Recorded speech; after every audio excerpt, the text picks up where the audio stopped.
Изобилието не е само в портфейла ти. То е и в съзнанието ти. Добро утро! Днес е Ритуал 28 и фокусът ни е върху менталитета на изобилие.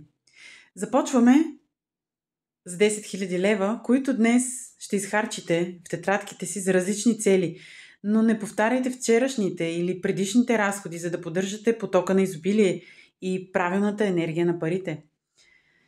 Менталитетът на изобилие означава да мислим мащабно, да се развиваме, да сме оптимисти и да виждаме чашата наполовина пълна, фокусирайки се върху това, което имаме, а не върху това, което липсва.